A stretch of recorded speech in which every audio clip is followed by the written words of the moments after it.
We further talked about the tenants legislation. We kind of gave an update on that based on how Cincinnati has been handling the pay-to-stay legislation that they passed. It is not actually working as Cincinnati had thought it did, and we're pretty glad that we decided to wait and see kind of how that panned out. We just decided that that is not the best path to go down for our city, so we came up with a lot of other really great ideas to help tenants and to help property owners and help foster a positive relationship with what we can do as a government. We had a small comprehensive plan update from myself and a little bit from Mr. Mosby, just on the surveys that have been sent out, and kind of the responses that they've gotten back, and it seems to be that they're actually getting a lot more responses than they thought that they would, which is amazing. Mrs. Clear also kind of gave a little update on what she is sort of hoping to see in the recreation department of North College Hill, including, you know, recreational sports, recreational classes, recreation with the arts, and all of that jazz. And so she had some great ideas, and it was a very exciting conversation and brought a lot of positivity, which was wonderful. The Recreation Commission is in full force, so we're really excited for that. The first meeting is tomorrow night. It's over Zoom. It's not going to be videotaped.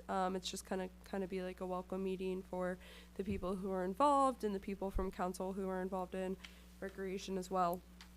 And I'm really excited to see that, and to hopefully be able to attend that. We also got an update on the Jeeps for the parade that council will be getting. This is my reminder from Miss Clear to you to please respond to her, because I'm sure she would like to get that kind of underway. She sent out an email, I think it was a week or two ago, about that. We then went into talking about beautification. We got an update on the property that UDF owns at the corner of Hamilton and Goodman. They have some plans in the work for that, and we were excited to hear that, and so there's something moving along there, so we're really excited to hear that. We also had a good discussion about the LED lights that may be able to be installed in the street lamps on Galbraith. The cost for the entirety of the project would be about $70,000. Of course, that doesn't have to be done all at once, so we talked about possibly doing sort of a schedule, you know, 1 year do this many, 1 year do this many, 1 year do this many, and possibly doing it in a succinct schedule with the street repairs. We also talked about the street sweeper schedule. I just kind of gave a summary of what I've heard from many citizens about how it would be really nice to know about it so that they can prepare for it and be on the lookout for it and make sure that their cars are moved for it if they have availability to move their cars. But unfortunately, it doesn't seem like administration is going to be able to provide that at the moment. So we discussed some other ways that maybe we can sort of start developing a schedule or start developing a report that can maybe be taken further in the future.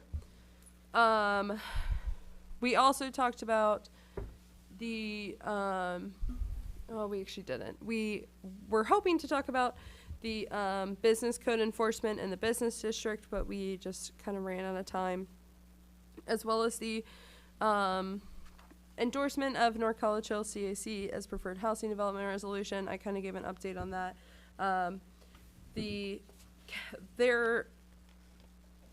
So from what I have been explained, North College Hill government already endorses CIC as their preferred housing development. So another resolution on it would be redundant So we weren't able to talk about it, but I just gave that update from what I was explained, so that way everybody is kept up to date.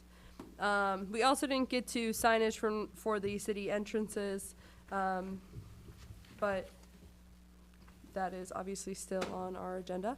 And we adjourned at 7:33 p.m. Our next meeting is Looks like May 9th. May 9th at 6:30 p.m.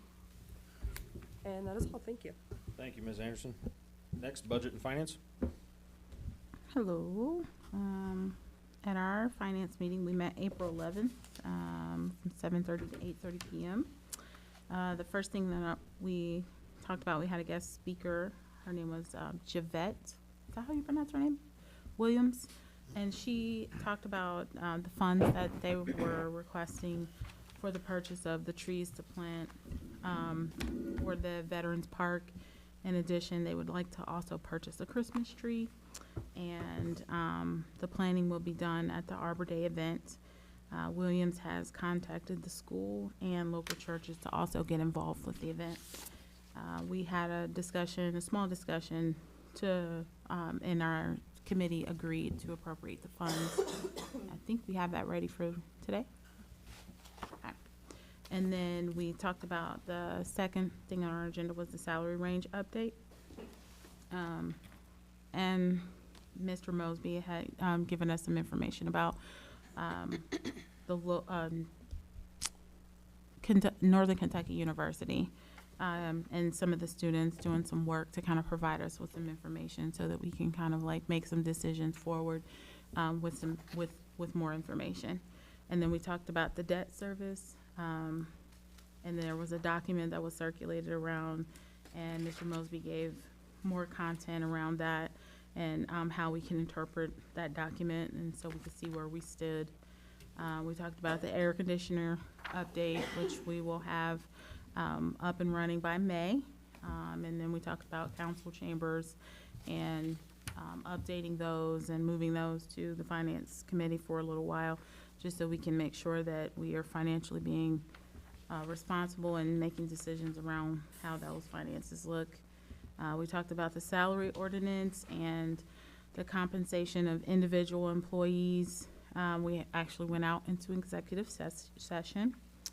And then we also talked about on our next budget and finance meeting that we would need to have a public hearing. And the hearing will be for the 2023 tax budget, and that'll be in May. We talked about the staff vacancy of Mimi Anderson and how that we'll post it soon, or the administration will post it soon. The loan terms for the road repair, we talked about that, and possibly modifying the loan terms and, you know, just looking at the best strategic way and what's going to be good for our city. We talked about members of council salary, and we got that taken care of, and I assume that administration is working towards that. Well, they are working towards that. And then in new and old business, we talked about the economic development proposals, and Mr. Mosby gave an update and said that he would get more to us at the next meeting. We also talked about the committee designated funds to buy an application to assist with the clerk of courts. So it's an application that would allow us to tap into more addresses and locations of people who have outstanding tickets or fines. And so we got that approved also, and then we adjourned at 9:36 p.m. And our next meeting will be May 9th at 7:30 to 8:30. Thank you, Ms. Dukestein. Thank you. Next up, Rules and Public Policy. Thank you, Mr. President. We last met on March 28th, and our next meeting is April 25th at 6:30 p.m. Thank you. And Public Safety. Thank you, Mr. President. We last met on March 28th. Our next meeting is April 25th at 7:30 PM. Thank you, Ms. Underwood. Next is ad hoc reports. Does anyone have any ad hoc reports?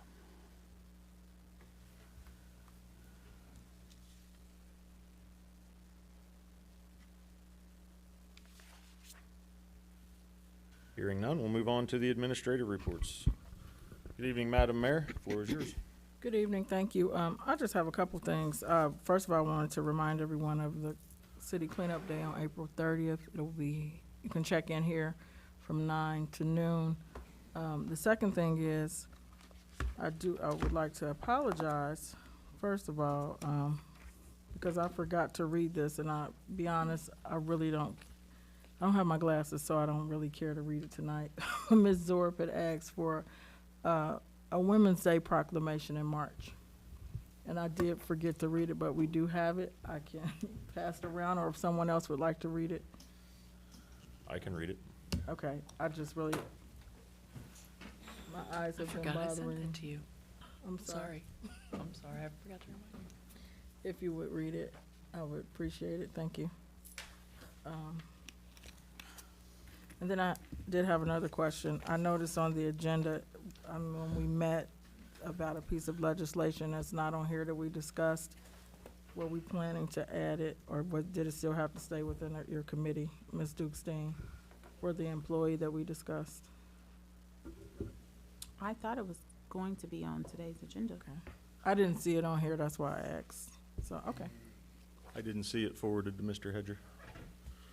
Did you forward it to Mr. Hedger? I did not. That's my failure. I'm sorry. I thought Mr. Mosby was doing that. I apologize. Okay. Is that all you had? I'll do it the next time. Sorry. Oh, no, it's okay. That's all I have. Okay, so then I will read this proclamation on your behalf.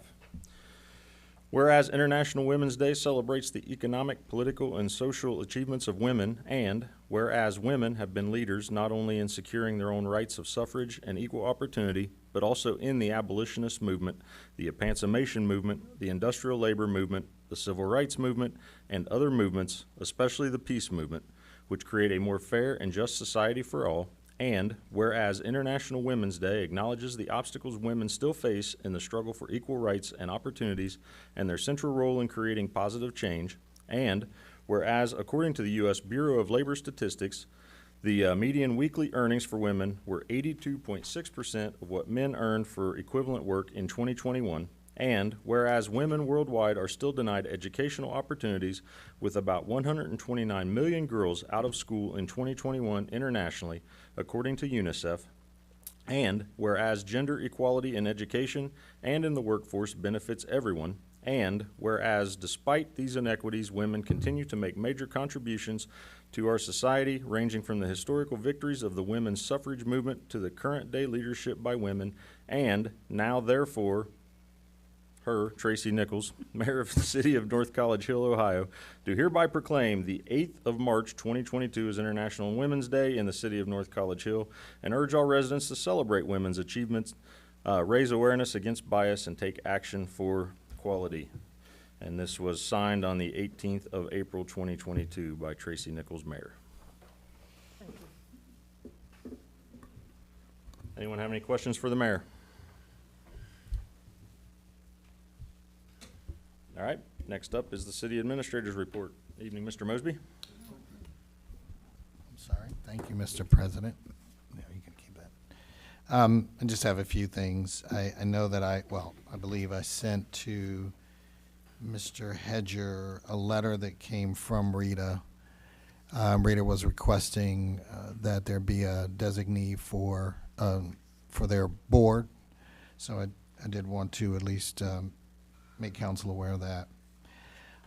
Last week was actually a pretty good week. I believe that I forwarded to you all a news report on our new playground equipment that actually made Channel 12, which was a very nice, very nice surprise.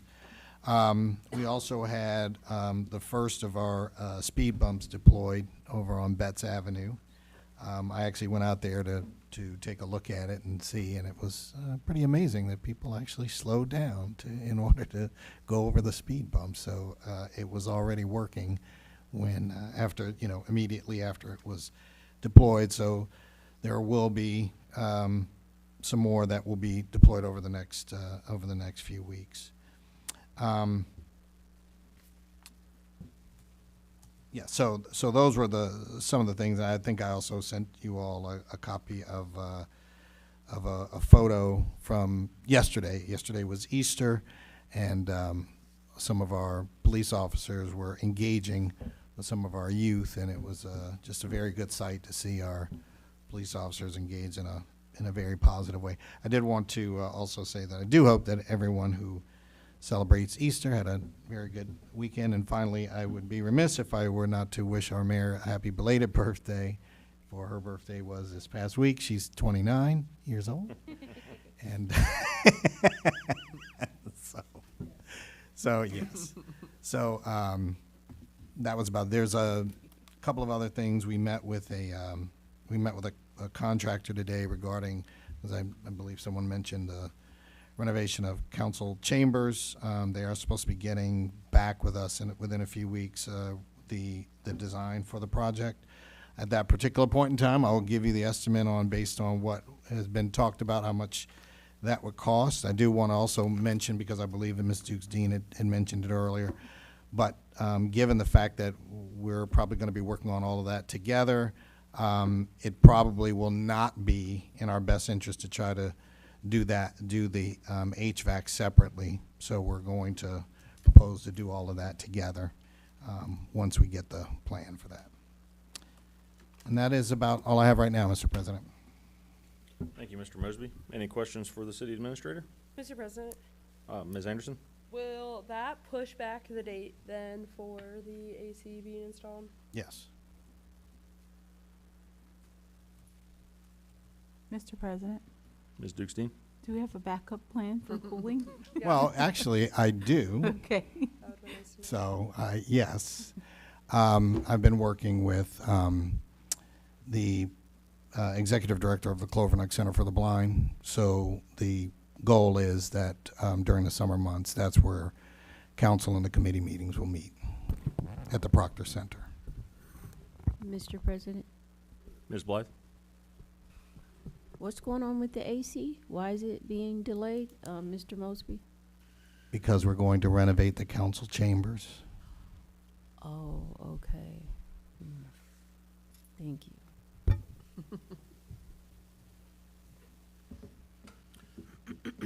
All right, thank you, Mr. Mosby. Next up is the Law Director's report. Good evening, Mr. Dieters. President, I do not have the report this evening, but I'll be happy to answer any questions anybody might have.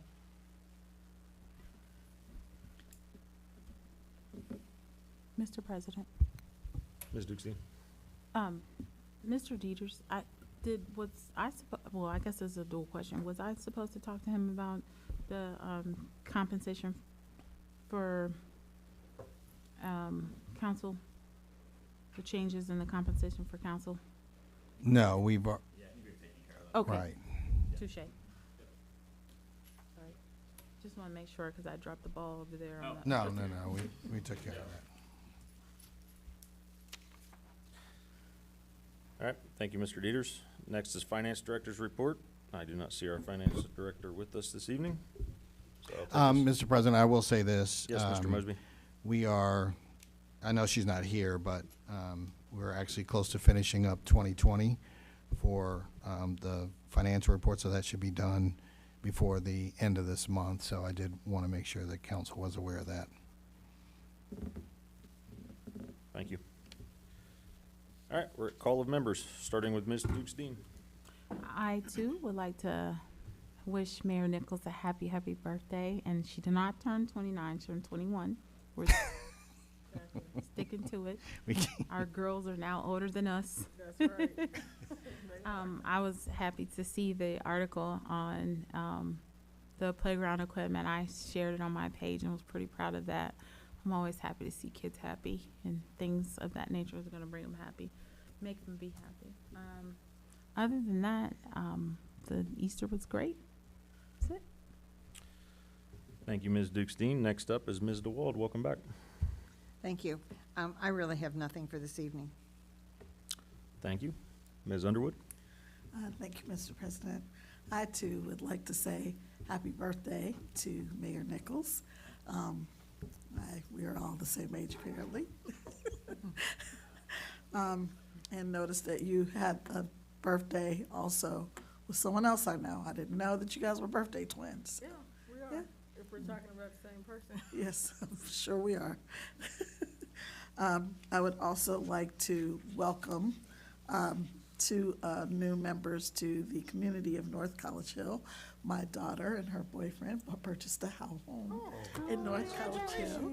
So I was just very excited about that. So they will be joining us as residents of North College Hill. I'm very proud of her. And even though she's older than me now. Hope everyone had a good holiday. And I'm also very excited about the playground equipment, even more excited because I had an opportunity to read the proposals for economic development that Mr. Mosby was so kind to send to all of us. So that'll be one of my new things that I'll keep asking him about. So, that's all I have. All right. As you were going down that road, I thought you were getting ready to say you were excited to go down one of the slides, but okay. Thank you, Ms. Underwood. Ms. Orb. I want to see that. Me too. Hi, good evening. So actually, I didn't know the park was open, but I was driving down Simpson and I thought, why are all these cars parked there at the old baseball station? And then I saw all the kids. It was packed. It was packed. It was awesome to see. So yes, happy kids. And so a couple other things. I did have an opportunity to meet with our arborist that's on the tree board today, and we were able to put marks in the grass, that spray paint, the whatever special spray paint on the grass to mark where the trees will be planted in Betts Park, and I have notified Public Works to look out for the X's, because I think it doesn't look like it's been cut yet, so they said they'll be cutting it before April 30th, so I just wanted to give them a heads up. It's at the Sterling end of the park, just so you know. And also, I was curious, a resident called me tonight and was wondering when the zoning commission meets again, and I looked on the city website, I couldn't find anything there either. Do we know the next time they meet? Well, when you say zoning commission, are you talking about the planning commission or are you talking about the BZA? I don't know. Okay. So the planning commission meets typically third Tuesday, tomorrow, although they did not have anything on the agenda, so there won't be a meeting tomorrow. Okay. The Board of Zoning Appeals meets as needed. They don't have a schedule, but whenever we have appeals that go before them, they will. Now, I do know that there are a couple of applications for mobile food vendors. Those have to go before the BZA, and so I know that once Mr. Knight does get those, he will schedule a meeting for them. So if this resident would like to meet at I guess the zoning commission then, or excuse me, that's what I said. I used the wrong words and I had it written, so I said it twice, because that's how my mind flows. But you're saying it's the planning commission. And they meet every third Tuesday. So I should just tell her to look out for the next third Tuesday? Correct. Deal. And I guess that's it, because that was on the website. If the resident has an issue, it would be best to send it so that they would be able to put it on the agenda And as an prepare. item. Who should she send that to? She could either send it to me if she wants to, or, they could send it to Bill Knight. That would be the best person to send it to. Good enough. Thank you so much. Thank you, Ms. Zorb. Ms. Blythe, you're up. I'm very relieved that we're not having another executive session tonight. Thank you so much. I'll second that, Ms. Blythe.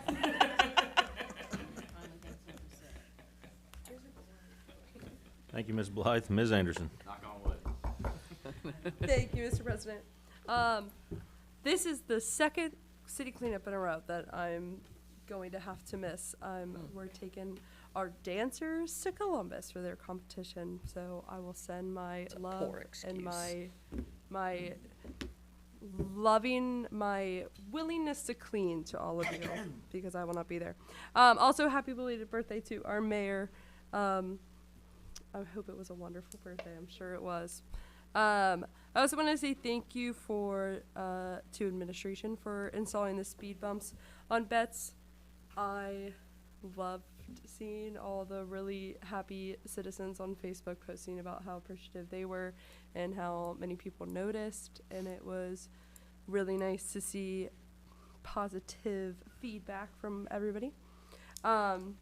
And also I thought it was pretty interesting, my sister pointed out over the weekend was not only Easter, Passover and Ramadan all three fell on the same weekend. So we are still in the middle of Ramadan and Passover, but to all of our citizens who celebrate Passover and Ramadan, happy Passover and happy Ramadan. And then, of course, I hope everybody also had a happy Easter this weekend.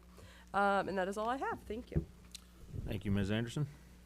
Mr. President, can I ask Ms. Nichols. just one question?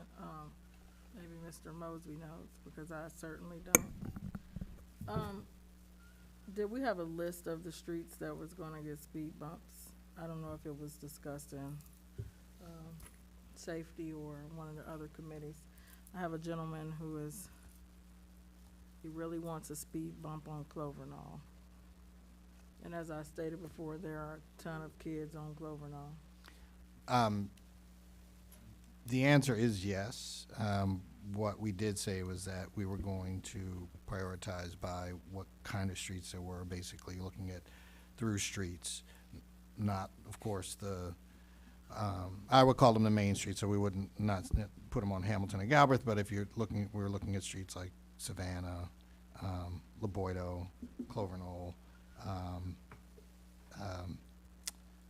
I'm sorry, missing ones. Savannah. No, well, we have one on Betts, Leboydo. I'm missing something. Oh, Clovernook. Clovernook. That's, my own street. Yeah, so those are, we're targeting right now, given what we have, the through streets. In short. Okay, next up is remarks from the audience, and I see no one in the audience, so we will move on to legislation. Mr. Hedger. Second reading resolution number 10, 2022, a resolution determining to proceed with the renewal of the existing police levy of a tax in excess of the 10 mil limitation.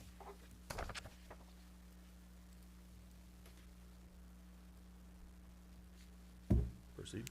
Second reading ordinance number 2, 2022, an ordinance to authorize an agreement to accept an Ohio Public Works Commission interest-free loan for the certain necessary road improvements.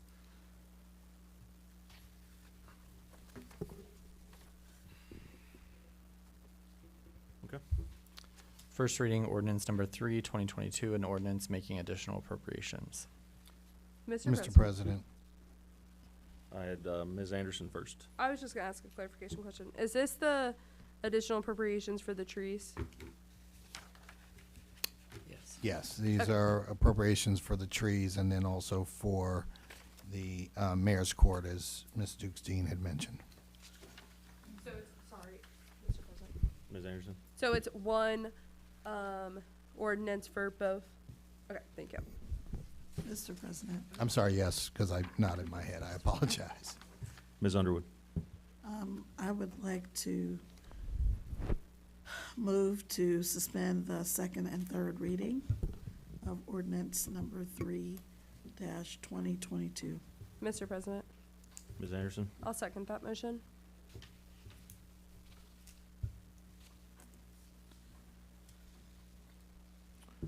All right, we have a motion by Ms. Underwood with a second by Ms. Anderson to suspend second and third reading of ordinance 3, 2022. Any discussion? Yes, Mr. President. Ms. Underwood. Sorry, Ms. Duval.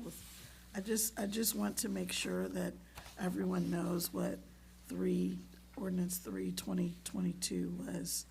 I didn't realize that all those documents were related to the same thing, but it says contractual services from line item 101.449.523000, $1,200 for the purpose of purchasing trees. And we did have a presentation about the purchase of the trees at our last Budget and Finance meeting.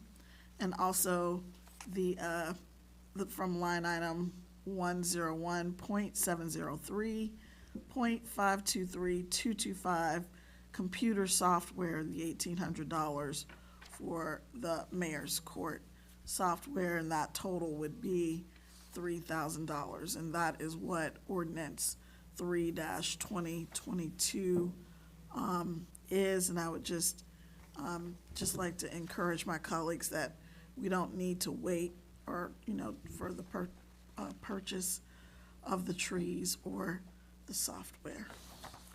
Ms. DeWald? I'm glad Ms. Underwood said that, because I wanted to ask, even if we just let it go for the one reading, they'll still get their money. I mean, they don't have to wait for this to pass before they get these purchases made. Isn't that correct? Well, Mr. Wald, I think in our effort to work with council, the proper way to do it would be for council to approve it, and then the money would be appropriated.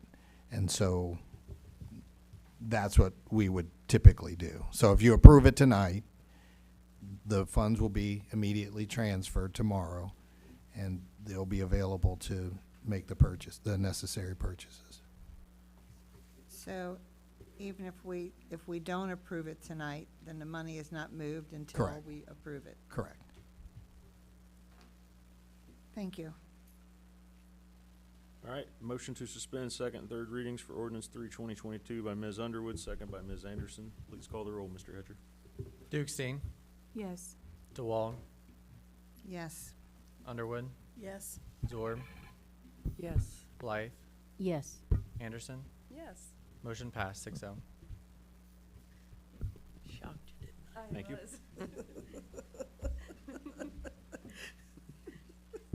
Mr. President, Ms. Underwood? Surprises around every corner. I move that we adopt ordinance 3/2022. She's really tickled by that.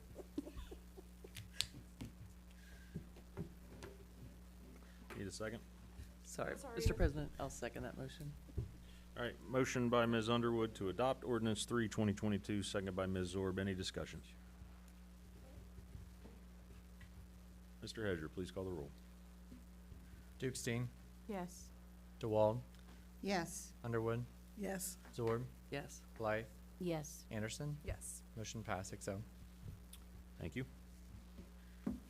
All right, next item on the agenda is further remarks from the audience, and that status has not changed, so we will move on to old business. I had two items in my head. One was we do need to designate our RETA delegate, and then we do need to select a president pro tem. Mr. President, Ms. Anderson? I'll ask, is there anybody who wants to do the president pro tem? I know that last time we had kind of discussed it. I wouldn't mind doing it. I'm sorry, Mr. President. Ms. Zorb?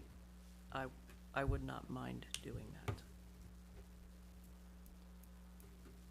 Mr. President, Ms. Anderson? I motion to make Mary Jo Zorb the president pro tem. Is that the motion I make? Yes, ma'am. Mr. President, Ms. DeWald? I'll second that. I'll third that. Motion by Ms. Anderson, second by Ms. DeWald to appoint Ms. Zorb as the president pro tem. We had a third in there, but I'm not going to mark that down. Any discussion? Mr. President, Ms. Zorb? I have one request. Can I have a copy of the prayer? You can. They're actually extra in my mailbox. That's awesome. Thank you. I did that a few months ago after I was here one night and didn't have it. Planning ahead. You're a Boy Scout. Yeah, thinking ahead after 2 years, I thought ahead, so, all right. All right, so again, appointment of Ms. Zorb as the President Pro Tem for City Council by Ms. Anderson, second by Ms. DeWald. Please call the roll. Dukestein, Yes. DeWald, Yes. Underwood, Yes. Zorb, Yes. Blythe, Yes. Anderson. Yes. Motion passed, 6-0. Okay, and again, we still need a Rita delegate, and I believe Mr. Mosby mentioned that Rita is asking us who our delegate is, so Mr. Hedger has a paper to fill out and get back to them. Mr. President, Ms. Anderson? can we get some details on what the RETA delegate is asked to do when we're asked to meet, that kind of stuff? Mr. President, Ms. Zorb? the only information I have is, and I believe Amber Bailey was the designee, and I was her Alternate. alternate. Thank you, that's the word I was looking for. And to my knowledge, there has never been a meeting scheduled, so it's kind of like a non-issue. Yeah, they do meet on an as-needed basis, and I am not aware of any meetings since I've been on board here, so. I'll do it. Did y'all hear that? Yes. Mr. President, I tried to whisper it. Ms. Zorb? I'd like to make a motion to, what's the word I want? Not How promote. about appoint? Delegate. Appoint. I really am losing it tonight. To appoint Ms. Anderson as the RETA designee. Mr. President, Ms. DeWald? I'll second that. No third. All right, we have a motion from Ms. Zorb to appoint Ms. Anderson as the RETA designee with a second by Ms. DeWald. Any discussion?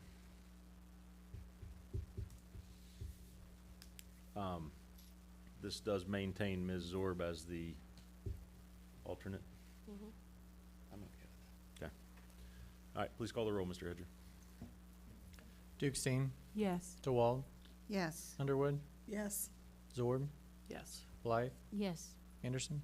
Yes. Motion passed, 6-0. Mr. President, Ms. Anderson? I have some other old business. So, all right, so I was I was on spring break last week, so I had my to-do list to do. And one of those didn't get done until today, but that's okay.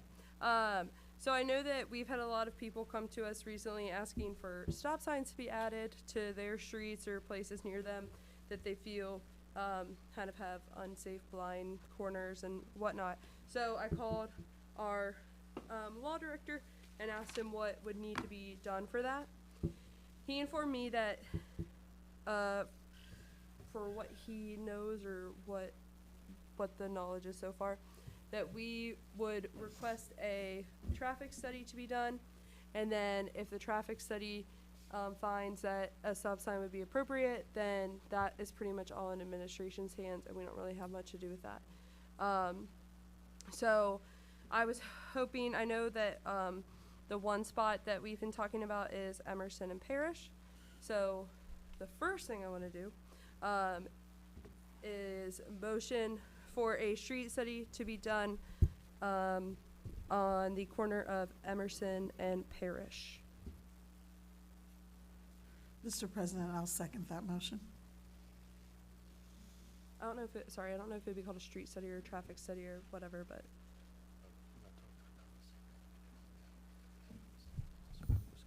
Mr. President, I'll be right with you, Ms. Blythe. All right, so motion was by Ms. Anderson, second was by Ms. Underwood, correct? Mhm. Okay. So motion to conduct traffic study at corner of Emerson and Parrish. Ms. Blythe? is there a minimum amount of streets to do to make the study feasible, or you can do one intersection at a time? Mr. Mosby, are you? I'm sorry, was that directed to me? Yeah, I think Okay. I don't know, I mean, this would be a much smaller scale, I was just telling the mayor that, so it would probably be, based on how many streets, so the more streets you had, the more it would cost, so. Mr. President. Mr. President? I had Ms. Anderson first. I was just wondering, is it, do you think like it'll be cheaper the more we do, the fewer it is per street kind of thing? 'Cause Well, know I mean- that there were other like streets and intersections that. In people had short, the brought up. answer would be yes, the economies of scale would certainly, right. I think in this case, we would, probably have to look if there are, 6 streets and we can just, I can talk to our engineer, we can say, we want to target these 6, not streets, I'm sorry, these 6 intersections. And then we'll say, we'll see how much that would cost in order to do that. So, would probably be the best way to do it, as opposed to just trying to do one at a time. Ms. Zorb? That's kind of along the lines of where my question was leading. Do we have any ballpark idea how much one of these would even? I would not, just because these are not like, as I mentioned, this is not like what we're doing on Galbraith. What I can tell you, I can already give you some insight, because I had already inquired about a stop sign earlier. Typically, it depends on, and it's going to depend on what the traffic is around there. So, if there's an intersection that, for whatever reason, one of the streets does not carry that much traffic on a daily basis, like under 250 cars, then it would not warrant a stop sign. So I can already tell that much. I can already tell you. So if we're looking at intersections, I would probably be looking at places like, I don't know, Betts and, I don't know, we'll say Betts and Goodman, or, you look at streets mostly that carry a larger amount of traffic on a daily basis. Mr. President. I think I had Ms. Anderson. No, I think she's gonna say the same thing, so you can go ahead. So, I guess I have a question kind of about the traffic study and how it works. So, if 10 people die, I'm not saying that they have, but if 10 people die at that intersection and there are only 100 cars that go through there, then we wouldn't be allowed to put a stop sign there. It just seems, that seems odd to me. No, that's not what I'm saying, so I'm glad you brought that up. What I'm saying is, when I typically look at a traffic study, I've talked to ODOT about this a while ago, and that was the information that I had received. But ultimately, to be just totally honest, if council says they want to put a stop sign at every four-way intersection, council could do that. It isn't, but what I'm saying is that if we're looking at what we might know as the traffic law, the typical traffic norms, that's the word I would probably use, then streets that do not carry that much traffic would not typically warrant a stop sign. Okay, so That's what I mean. I have a follow-up question based on something you just said. So we can skip all of the bureaucracy, I'm hearing you say. You could. Even though Mr. Dieters has disappeared, and we can just say, we want a stop sign at Parrish and Emerson. Yeah, Can Mr. we do President. that? I mean, as council, sure, you could do that. Mr. President. Ms. Anderson? So that entirely goes against everything that Mr. Dieters told me today. So I called basically asking if we were allowed to do that, and he said flat out no. He said that is not in council's purview. We do not designate where stop signs, where street lights, where yield signs, where any of that go. I'm hoping he'll step back in here soon to back me up, because I promise he did say this. I promise he did. He said that all we do is we would motion for a traffic study, and then if the traffic study warrants, thank you, a stop sign or speed hump, a yield sign, a traffic light, whatever, then that's entirely in administration's purview to take care of and to implement. And that council, all we do is basically designate the funds for you to do it all. Mr. President, Ms. Nichols? I don't think I agree with what Ms. Anderson said, because several years ago, I'm horrible, one of the streets back over here, the resident wanted a stop sign. They did the survey, and they said no stop sign, and they put up the mirror. There's that mirror on the corner, because they said there was no need for a stop sign. Okay, so, Mr. I'm sorry, Mr. President. Mr. So, President. yeah. I had Ms. DeWalt. Also, years ago when I was on council, the residents on Clover Nook, that's over by you, right, Mr. Rosie, wanted just a left turn signal on that traffic light. And council just couldn't order it and bring it into fruition. So, I mean, we had to go through the whole 9 yards of all that stuff too. So I know that council just can't say, bing, you do it. Yeah. Mr. President, I had Ms. Underwood and then Ms. Blythe. Okay, so I guess my, I just want to confirm, like, who makes the final decision. It just seems, the, example that the mayor gave us, I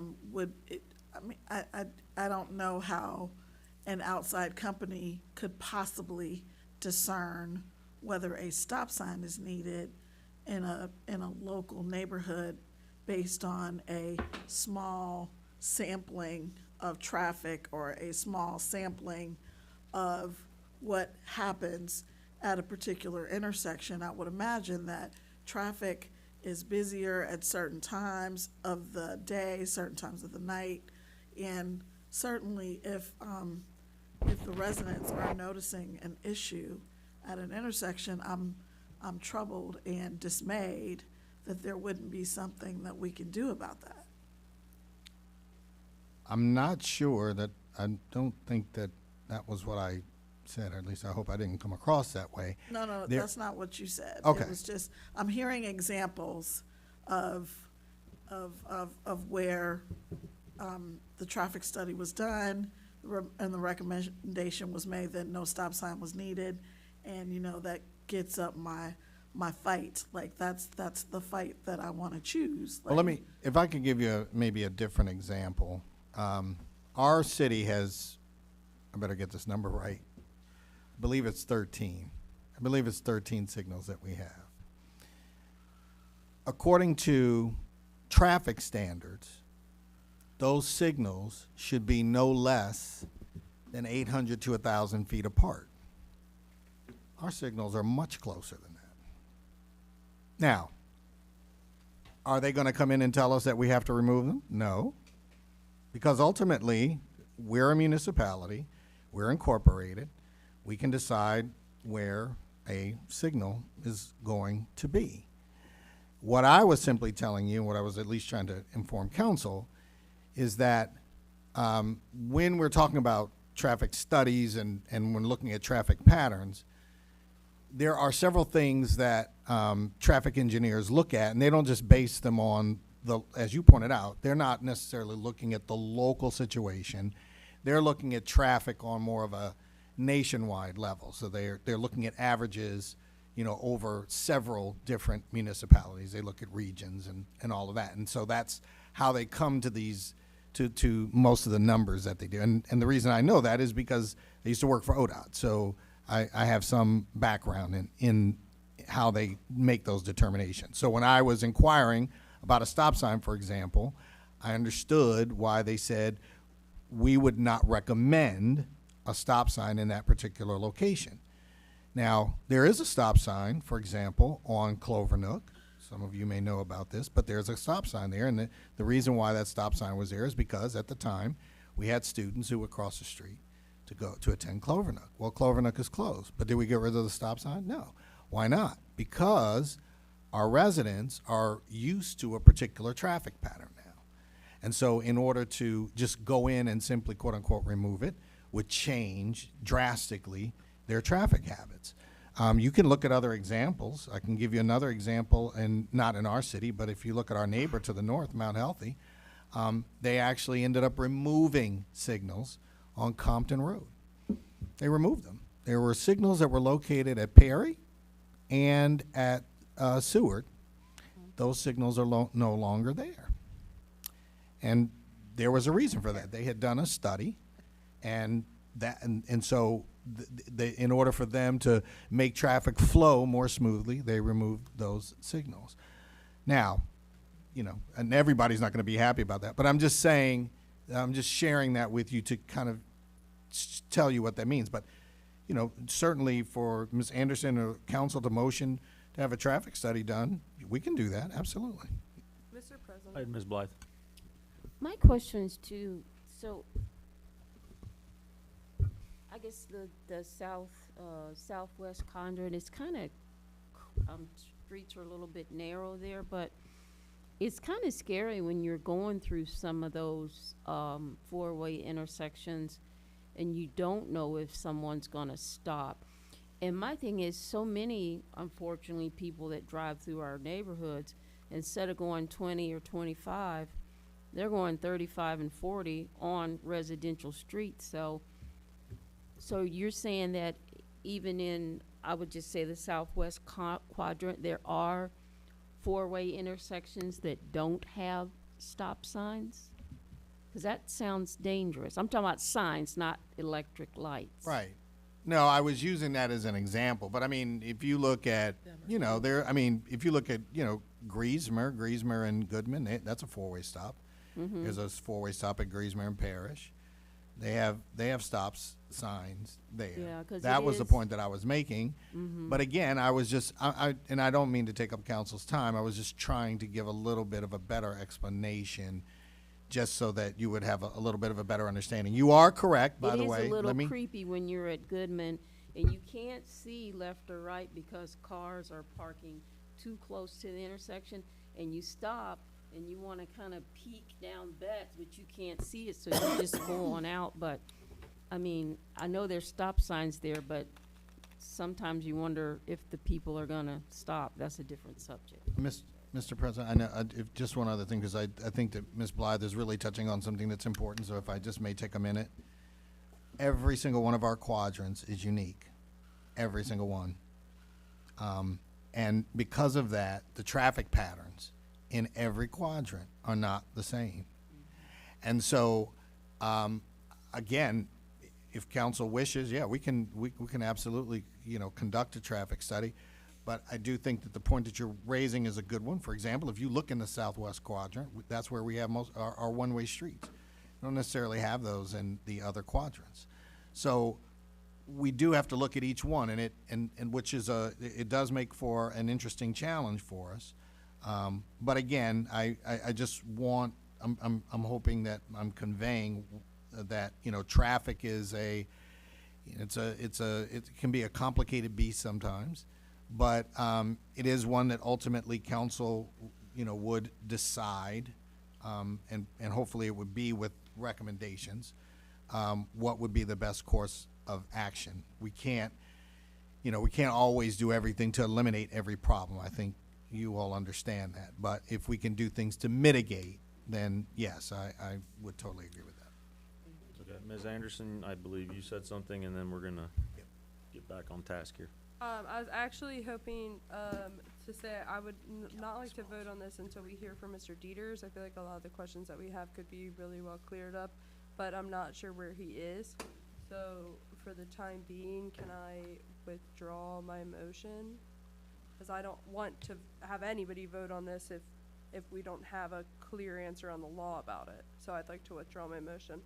And then with that, as I don't want to move on from this meeting without talking about this, is there any way we can take a 5-minute recess so that we can go get him? Go find him. So, Mr. President, I motion for a 5-minute recess. Mr. President, Ms. DeWald? I'll second that. Motion for Ms. Anderson, second by Ms. DeWald for a 5-minute recess. Please call the roll. Dukestein, Yes. DeWald, Yes. Underwood, Yes. Zorb, Yes. Blythe, Yes. Anderson. Yes. Motion passed, 6-0. We're back at 8:05.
All right, Mr. President, Ms. Anderson? we don't have to motion to come out of recess, right? No. Okay. So then, all right, so Mr. Dieters, we have a lot of law questions for you. So am I on the Budweiser hot seat? Yes, you are. Okay. So, All right. if you recall our call from earlier this afternoon, I specifically asked kind of what council needs to do in order to kind of move forward in a stop sign. And from what you knew, council really doesn't have much control in that other than requesting a traffic study. And then the Well, I rest. didn't say that exactly.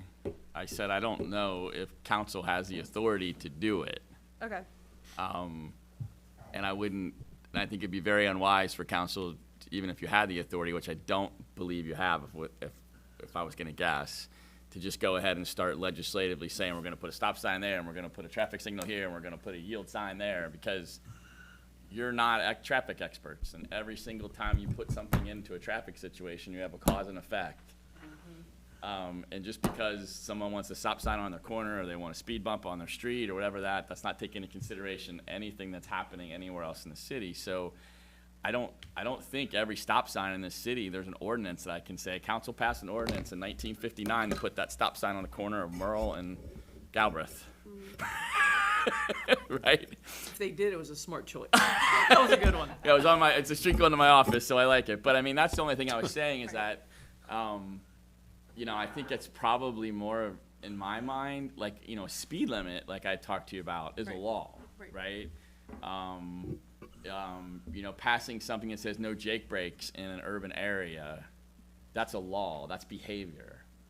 But a traffic control device is a traffic control device, and I think that the best bet would be if council through the safety committee thought, hey, we really think that possibly a stop sign might be a good idea there, or speed bumps might be a good idea there, is to do a traffic study and get a recommendation. And then if the recommendation is, yeah, we agree, there's a stop sign really smart there, or no, look, I think your issue was like a no left turn. I know we've had 3 accidents on a left turn, but we've been doing a study there for 5 months, and only 7 people have turned left in the last 28 days there. I don't know if that warrants a no left turn sign. The other question you have was like Kroger. Well, business owners get really testy when you start telling them how people are going to get in and out of their property. Like if you say no left turns or right turn only, and they don't already have that, they can file an adverse condemnation action against you, saying the government's taking the value of my property away and they're not compensating me properly. Curb cuts, left turns, right turns, traffic chops, islands, all those things can get very testy with business owners. So I don't know. I mean, I could research whether you have the authority to do that. I don't think you do. But even if you did, I don't know if it's a decision that I don't know if that's the wise way to do it, to just sit here and pass it because somebody came and complained to council that people are blowing stop signs over there, or they're not paying they're turning left without paying attention. I think we should, if council says we'd like to pass a resolution directing the city administrator or the mayor or recommending a traffic study to consider it, I think that's the better way to do it. Does that make sense? Yeah. So, Mr. President. Ms. Anderson? So you had missed our conversation. So that's what I basically Okay. suggested, is just that we do a traffic study. But it wasn't, earlier I talked to Mr. Dieters about possibly like a temporary no left turn on, from Bising onto Galbraith. I live over there and there are lots of people who try it. And now with the construction, it's really getting kind of dangerous. But that was a different conversation. But for this conversation that we were talking about, when you were back there, we were talking about possibly we had somebody come and talk about how her car was totaled, and there are a lot of other issues due to no stop sign at Emerson and Parrish. And I think it has to do more with the fact that people speed around that corner than no stop sign. But of course, a stop sign may possibly help. But like you said, But again, we're not. One car totaled. How many accidents have happened? Hold on, so that's where I was right? going. Yeah, I said yeah. we're not. I was gonna say, but you Yeah. cut me off. I was gonna say we're not traffic experts. So I had originally motioned to do a traffic study on Emerson and Parrish, and we were just discussing whether or not that is the council's smartest decision based on what we have power to do, and based on what you just said, it seems to me that that is our best decision. To me, that is the only intersection that I remember talking about possibly needing or feeling like people need a stop sign there. unless somebody wants to stop me before I make a motion. If there's another intersection or street. All right, then I'll motion for a traffic study with the intention of looking at possible stop signs at the intersection of Emerson and Parrish. Mr. President, I'll second that motion. All right, so the motion from Ms. Anderson is to authorize administration to conduct a traffic study at Emerson and Parrish, with a second by Ms. Zorb.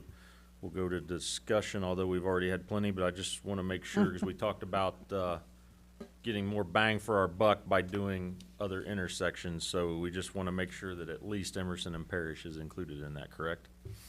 Ms. Anderson? Yes, I'm sorry. Yes, sir. Okay. All right, please call the roll. Dukestein, Yes. DeWald, Yes. Underwood, Yes. Zorb, Yes. Blythe, Yes. Anderson. Yes. Motion passed 6-0. Mr. President. Ms. Anderson? Okay, I'm sorry, I have a lot of old business, but it's all pretty much related. So with that being said, and with now kind of knowing what council's role is, more or less, from what we know and from what seems appropriate when it comes to traffic calming measures, I know that there's currently in public safety the traffic calming study that is kind of sitting in that committee, and I know that there's been a lot of discussion around it, but to me it kind of seems in vain if council doesn't really have appropriate power over that, over making choices with that. So I'm just kind of wondering if maybe that needs to be taken out of committee, or if administration, what administration's goal was with putting that into a committee, if council doesn't totally have control over implementing those traffic calming measures. So it's kind of a question and kind of commentary at the same time. I don't know if anybody from administration has anything to add with that. Oh, no, I absolutely would, sure. No, as you pointed out, the study was requested, and it was done, and it was put in the committee to, A, provide feedback, and then, B, to make recommendations, because ultimately, which is a little bit different in this case, we're talking about traffic calming measures as opposed to the signals, which is what Mr. Dieters was referring to. But if you put, for example, these rumble strips in the road, it costs money. And so council has to approve the money for implementation of any traffic mitigation measure that would take place. So that is why it's in committee. I mean, that's primarily it. Mr. President, Ms. Blythe? I was just thinking it was in committee for us to discuss it, brainstorm, and, maybe we heard from certain neighbors or friends that there's a problem in a certain area. So when we get together in committee, we can zero in on problem streets and then do what we're just, wanted to do. So I think discussion, brainstorm, input from citizens. Well, I quite frankly think that both you and Ms. Anderson make a point. The study was commissioned, and I know that, well, I would think, I apologize, we paid a pretty significant amount for that study, and I don't think that it would be something that council would just simply want to, quote unquote, put on the shelf. So that's, again, that I think that is why it's there. But I understand and appreciate what Ms. Anderson was saying. So when we're looking at this, you are trying to look at it from basically kind of a holistic standpoint. I'll give a practical example. One recommendation could be putting like the islands like we have on Hamilton Avenue on Galbraith Road. Well, that may not necessarily be the best way to go, right? However, as was stated earlier, perhaps having the rumble strips on there would help to mitigate and cause traffic to slow down, or people who are going too fast or late at night, they may be dozing off, right? It keeps them from going over into the middle lane or center line. And so if that is looked at and then says, and as you pointed out, feedback kind of indicates that that would be the best way to go, then that would be what council would recommend, I mean, would say as far as funding for, funding for improvements to our streets. So, Mr. President, Ms. Anderson? so is administration hoping for like a motion from the Public Safety Committee? Are you hoping for, what are you hoping for to come out of that in order for administration to move forward on the traffic calming measures? Yes, I think basically a recommendation for what council would consider to be the most optimal solution or alternative. Thank you. Sure. I appreciate that.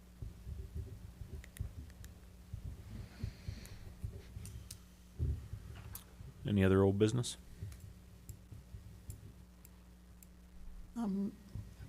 Mr. President, Ms. Underwood?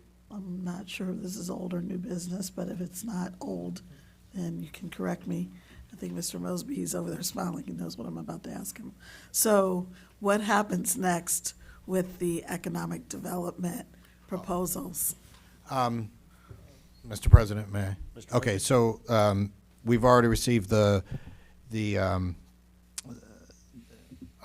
already received the proposals. So the mayor and I we're going to go through those and then come up with a recommendation, and we would then notify the organization that we've selected to do the economic development.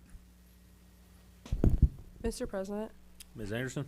I recall back when we were choosing who to go with for the comprehensive plan update, that we, as a council, voted on the proposals and, put up ordinances for each and then voted on each. Is that something that you'll need from council this time with the economic developer? And if not, I'm just kind of curious on what the difference is between the two. Well, I think that's a good question, Ms. Anderson. I think there are a couple of differences. One, of course, the comprehensive plan was definitely a larger package. We also had fewer respondents in that particular case. And since the comprehensive plan had not been done in 13 years, I guess, to me that while it didn't have to, and I will say this, I'll admit that typically that is not the case. Typically what would happen would be a recommendation generally comes from administration, and then they just say, this is who we're recommending to go with. But again, we at that particular time, we only had a couple of proposals. In this case, it's a smaller amount. We did get more, we got more proposals, but I think that because the mayor and I will probably be working more closely with them, this would be one that would be best suited to be chosen by us. Mr. President? Ms. Anderson? So I feel like this question might come off like accusatory, but I don't mean it to, but in my head it kind of sounds accusatory. So there was no lawful reason why we had to vote for the comprehensive plan? No, you would be accurate in saying that. It was, it was more, again, a way for council to kind of be aware of who Gotcha. the applicants were. Okay. Right, and again, this was a major event. So I believe that it was important for council to be familiar with them. Well, specifically, the two resolutions were done at council's request. And that's true too. Yeah, that is true. Yeah, there was no requirement there. And you will have to vote to approve the plan once it's presented. Council. Well, they've already approved the money for No, I mean the actual, when the plan's finished, your comprehensive plan. Oh, yes, I'm sorry. Yes, I apologize. Yeah, so when it's finished in its final format, you will have to approve it as council. Yeah. It does require your vote to approve it. Is there any vote for us that is required for the economic developer? No, you're, okay. No. I'm sorry. I shouldn't have. No, I said that because I realized that I was just shaking my head. You're okay. No, there's no requirement for that. Okay. Gotcha. Thank you. All right. Any other old business? Then we will move to Ms. Blythe. I totally forgot the date, Mr. Mosby, but can you, if you can you give us the information on the resident stockholder event that's gonna be in, I guess, Kroger Park? If you can email it to us, that way we can get it posted like on Facebook and Nextdoor and places like that. We are, Help the citizens know about it. we're trying. Okay. It has been a challenge to connect with someone at the organization in order to get the permission for it. I've reached out for the past 2.5 weeks, and I just spoke with. So what's going to happen is, if we can't get the permission, the approval in time, we're going to push the date back so that they will, so we'll make sure we have enough time to do it. We were scheduled, so just so if for everybody who was here, we were looking. Our target was to be able to do it on Saturday, April the 23rd, between the hours of 10 and 1. I sent several requests, and then I had not heard anything back. So I finally connected with someone today who instructed me that I had to speak with someone else. So that's kind of where I am right now. I have a question. What about the area, 2 areas, the area behind Perkins where they used to sell Christmas trees, and then what about that open area to the right of Chase Bank in Rose's parking lot? So those are not considered. Was Kroger better because it's a retail establishment? We were trying to catch people going in and out? Correct. Oh, okay. Correct. I see.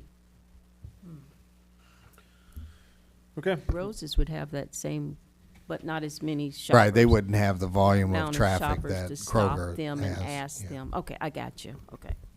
Thank you. All right, we'll move to new business. So we do have a line item on new business regarding cannabis or CBD stores. And Mr. Mosby, I'd like for you to explain why. So thank you very much, Mr. President. So several years ago, of course, the cannabis stores were approved by the state, and I do know that several years ago, council had looked at this particular issue, but I do believe that now a policy does need to be made, if I may use the word that Mr. Dieters used earlier. We've looked at a couple of things. I think this is even, I know we've discussed it. I've discussed it briefly with the Planning Commission. And, right now there's basically a law that says that they cannot operate within 500 feet of, childcare, school, wherever children are. What we were looking at was how to be able to really to set a policy where there would be kind of a fixed area so that if people did come, they would be able to do it. We were looking at the fixed area, which would equate to what you would know as the kind of the southwest corner. And more specifically, that would be the area where Lake Nina Restaurant is. There's a strip store there. Not strip, outlet, strip outlet. So, so the way that we were looking at doing that, the recommendation would be to establish a policy and ordinance that said that they would not be able to set up a store in North College Hill within 1,000 feet or 1,500 feet of a child care center, or a school, church, and then that way, what that in essence does is confines it to that area that's in the southwestern corner. Mr. President, Ms. Nichols? I would like to see it more so in the business district. I just want that to be public. I know we had that conversation in a planning commission and they brought that up. I would like to see it more in the business district. That's just my 2 cents. Mr. President, Ms. Gould? I think before we make an absolute decision on this, would it be possible to get, I don't know, some kind of information of where the CBD stores are now, and if it's caused any kind of negative influence on the community, traffic-wise or trouble-wise? Well, Mr. President, I think it's probably premature for you to start having that discussion because it's got to go through planning commission, and the only way you can regulate where they are is through your zoning code. So it would have to go through the planning commission, it would have to have public hearings on it, they'd have to make a recommendation, then it would come to you. You would have to have public hearings and you'd have to vote. So it's a little early to begin parsing the details of some of those things because you would have to have a planning commission recommendation before you could even touch it. Before you could get information from another, I'm sorry. No, I mean, you Another could, but community? I think it'd be appropriate for planning commission to do all that and bring that to you, right? Oh, okay, you didn't say that in the beginning. Yeah, like I You were think just saying planning it was commission has to- premature. That, for us. Yeah, we could, I'm just saying we could have a 2-hour discussion on it, and it really wouldn't matter because planning commission has to do all that. Okay, so, fine. Yeah, that's the only reason I'm saying it is that if I was on council and planning commission brought the recommendation, I'd ask all those questions, right? Like, Right, Yeah. okay. Mr. President, Ms. Dukesdean?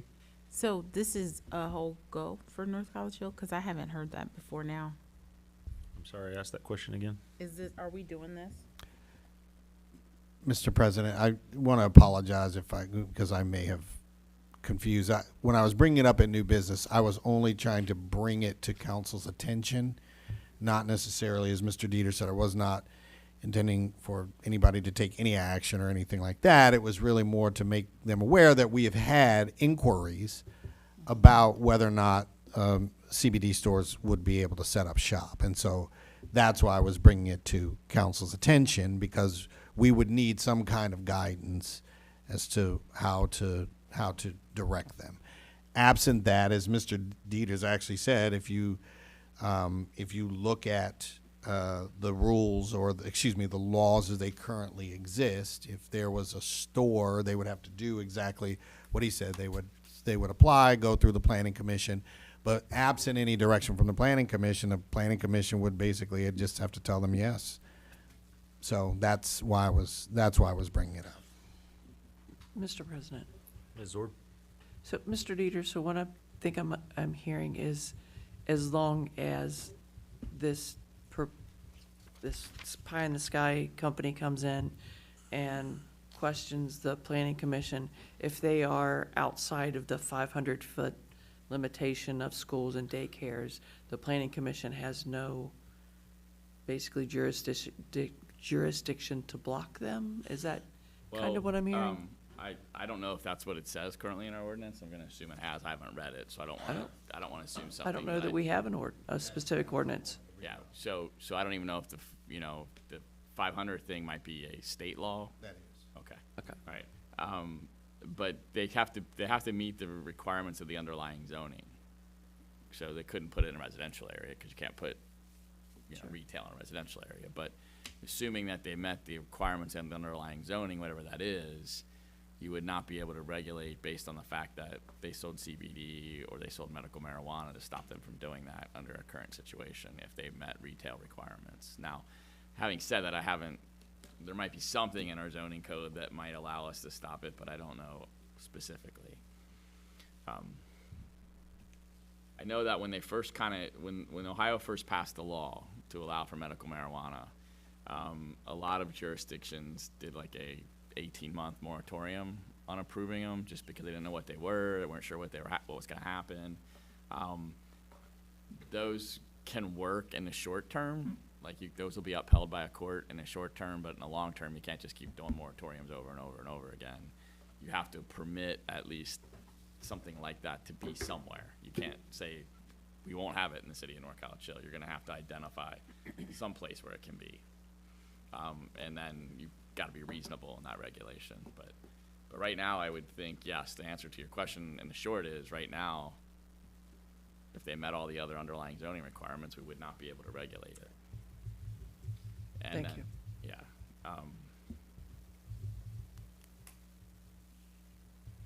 Yeah. Council did several years ago attempt to pass a moratorium, and it did not pass. At least that's what I saw on the record several years ago. So I know you wanted to bring this to our attention to help get ahead of it, and it sounds like, there's a lot of things that need to be done. What do you need from council at this time, if anything?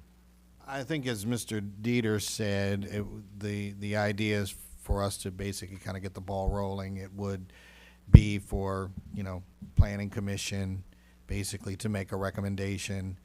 And then, as he mentioned, we would have to have a public hearing for it. And then council could, would be able to vote on it. So I think, Mr. President, that was probably the biggest thing, just to get a sentiment. I definitely appreciate what the mayor said, so that is part of that as well. So if that sentiment is to have, to be able to have that in the particular, our commercial business district, I won't say central, at least right now, but if we were to have it in our commercial business district, there's already ability to be able to do that based on current, not our current code, but current state law. And that one I know because we did measure, there was someone who was looking at a particular place, which is the old Gears building, and that is approximately 750 feet away from the daycare center. Mr. President, Ms. Dukestein? so I guess I'm a bit confused, because if we're not at the stage where, I know we've had some inquiries about, possibly coming, and if we're saying we're gonna put it through the planning committee, why wouldn't we look at the impact of the neighborhood before we even put it in the the planning committee? Why would we not look at what's done right or well, or wrong before it went to the planning committee to even see if it's feasible? We may decide we don't want that traffic, or we really want that, before we would even push it over to the planning committee. And so I'm not questioning the judgment, I'm asking to understand it. I'm sorry. To you or Mr. Dieters, either Okay. one who has the answer. Well, I think it just depends. I mean, if you want to regulate it, then you should ask the planning committee to provide some recommendations to regulate it. If you don't wish to regulate it, then asking them to do that would be kind of foolish. I'm just saying that kind of the decision to choose to regulate or not regulate is probably more important first than diving into all the details before you get there, because the planning commission would go through that process. They would have a public hearing, they would look at the zoning code, they would say, this is where it might be appropriate to allow or not allow, based on the zone, what's permitted as both permitted uses and conditional uses in a zone area. Mr. President, Ms. Blythe? I just have a very curious question. Is there a list of people or a certain group of people that are on the North College Hill Planning and Zoning Commission? Yes, there are. It's like 3 or 4 people or? Correct. Oh, okay. Right. I never saw a list of those people or anything. Yeah, yes, well, we do have there is a planning commission. Okay. And they typically meet on a monthly basis, especially when they do have, items that they have to, or issues that have to be addressed. And I think to Mr. Dieter's point, that's kind of what I was saying, which is, again, just making council aware so that perhaps some kind of direction can be given, and in that way, if the planning commission says, okay, we're going to draft, a policy or a zoning code, the zoning code would be able to be drafted in such a way that it would meet the requirements, the expectations, basically, of what the mayor and council would want to see from that. What's the criteria for people to be on that? Are they in real estate? Do they know law? I mean, how do you select them? Are they citizens? Are they volunteers? And what credentials do they have to be planning and zoning for North College Hill? I'm just not familiar with this group. All right, so the planning commission is selected basically by the mayor, and it fully staffed or fully, what's the word I'm thinking of? There's normally 5 people on it. I'm sorry, I couldn't think of the word right now. Anyhow, at least 2 of them should be professional architects Oh, architect. or planners, right? Mhm. Okay. Yeah. I see. And then we have 2 architects and engineer, and then Mr. Knight is on there as That makes well. sense. Ex officio. Right. Yeah, he's an ex officio member. Thank you. He's code enforcement.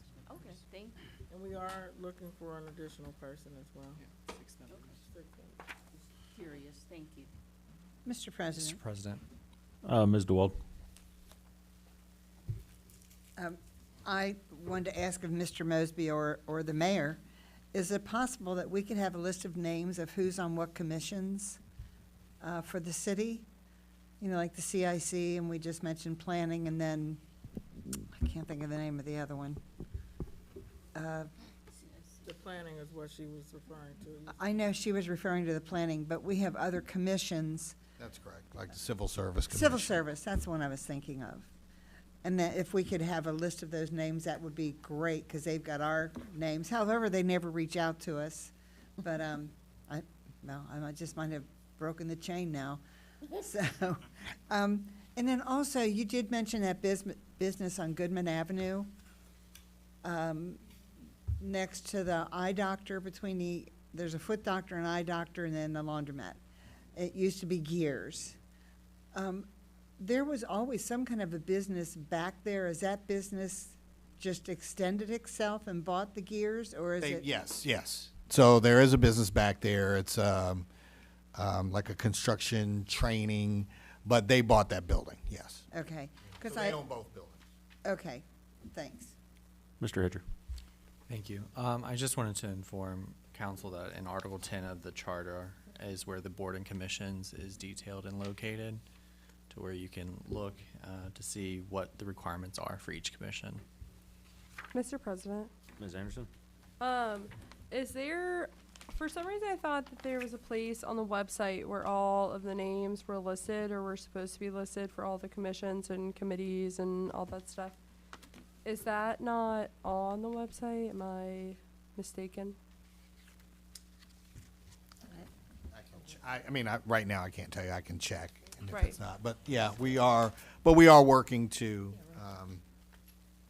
also bring that, lots of the parts of the website up to date. Okay. Mr. President, Ms. DeWald. one quick thing, too. Speaking of that, I believe I saw Mr. Miller Novak's name still on the website as council member, and I believe he's in our thread. No, he's not. We took his email off. His email has been disabled. Okay, so But I'll check the website on that. yeah, I'm sure I saw it on the website. That piece there. Mr. President, Ms. Anderson. just out of curiosity, how often is the website updated? It's not like a particular time. It's any time we have a change, they usually put something up there. Okay, thank you. And then I know every other day somebody finds something Right. in or on the website. If you give me long enough, I'll find a few for you. I found a You're couple, welcome. so. Mr. President, Ms. Zorb. if there's no additional new business, I'd like to motion we adjourn. Mr. President, I'll second that motion. Motion to adjourn by Ms. Zorb, second by Ms. Anderson. Mr. Hedger, please call the roll. Dukestein, Yes. DeWald, Yes. Underwood, Yes. Zorb, Yes. Blythe, Yes. Anderson. Yes. Motion passed, 6-0. This meeting is adjourned. Thank you, everyone.